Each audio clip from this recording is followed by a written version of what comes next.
Now, there were a couple of people going meta, because that's what they spent eternity doing. They were the ancient Greek gods Zeus and Hera. And Zeus and Hera were up in heaven, looking down upon the earth at all of creation. And Hera, Zeus's wife, said, "Zeus, look at that poor peasant down there. The guy doesn't even have any clothes on. And he has to run around in these broken little sandals that he's made for himself. They're strapped together with seaweed. And shame. Bless you. Can't we do something to help him out?" Zeus looked upon the man and went, "No, honey, he's not ready yet." And Hera went, "Shame on you. Have sympathy for that fellow. Look how hard his life is. He's working all day long. He gets nothing in return for all his efforts. Can't we help him out?" Zeus said, "Well, if that's what you want, your wish is my command." And as the peasant's walking along, suddenly in the clear blue sky, there's this bolt of lightning, and suddenly before him, upon his path, lay this sack. And the sack was full of gold. And he continued along his path, saw the sack, just kind of stumbled over it, broke his seaweed flip-flop in the process, and carried on along his way. And you may wonder about that. Where was he going? Where did he come from? Meanwhile, further along the path, there was a farmer. This particular farmer enjoyed mountaineering. And one day, he was climbing up a cliff. And he came to a ledge where he found a nest. And in that nest were these big eagle eggs. And he knew the right thing to do would be to just leave them alone. But there was a curiosity inside him, and he just couldn't resist. So he took one of the eggs, put it into his backpack, climbed back down quickly before the mother eagle arrived. And then he went back to his farm and he put the eagle egg in the chicken pen. All the other chickens running around, doing what chickens do all day long, groveling around in the dirt. And then one day, the eagle egg hatched. And immediately, a kind, motherly hen approached, and the little bird came out of the egg, and she put her little chicken wing around it. Not the kind that you eat, of course. And she took care of it as one of her own. And all the other little chicks became the siblings.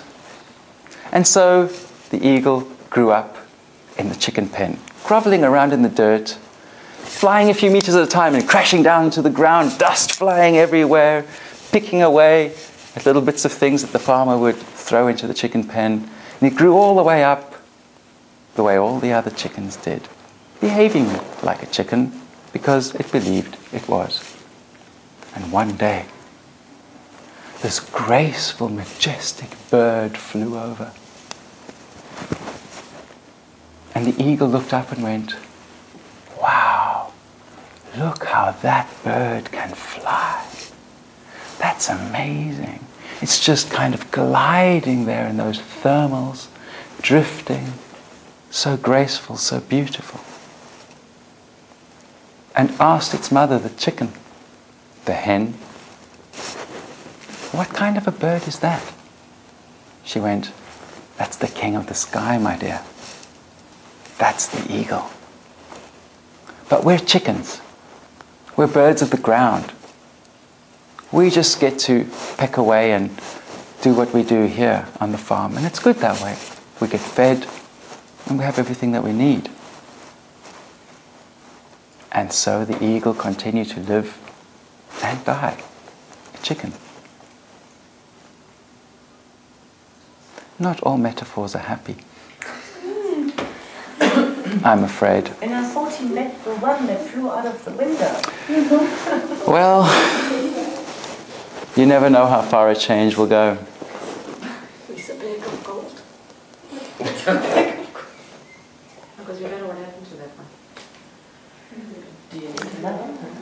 Now the farmer carried on working the fields. And he drove his tractor along. And while he was planting seeds, a couple kind of just ran out of the sack right into the track in the mud where the tractor makes its tracks. And these two seeds fell in there. And it was the end of the season, and the winds blew some sand over them, and they were just buried under the surface as they felt the autumn winds approach and the temperature above go down. And the autumn winds turned into the winter frost, and they felt the hard coldness of the soil around them. And they waited patiently down below as the dark nights and cold days of winter passed, anticipating something until it came. And they noticed that the days began to grow longer, and the winter snow began to melt, and in the moistness of the earth and the sun above, they became curious. And the one seed thought to itself, I wonder what's up there. And it began to stick a curious little sprout up towards the surface. And, I wonder what's down there. And it began to grow roots into the soil below. The other seed thought to itself, I don't know what's up there, and I don't know what's down below. I think I'll just stay where I am. And spring turned into summer, and with that the first seed thought, well, I wonder what's right above the surface. And it stuck its little sprout right through the surface and gazed at the blue sky and the fields beyond and the amazing new world that existed above the ground. And it stretched its roots deeper into the soil and took in all the nutrition and the goodness that it was there for it to take in. And its friend thought, I don't know what's up there. Oh, and I don't know what's down below either. I think I'll just stay where I am.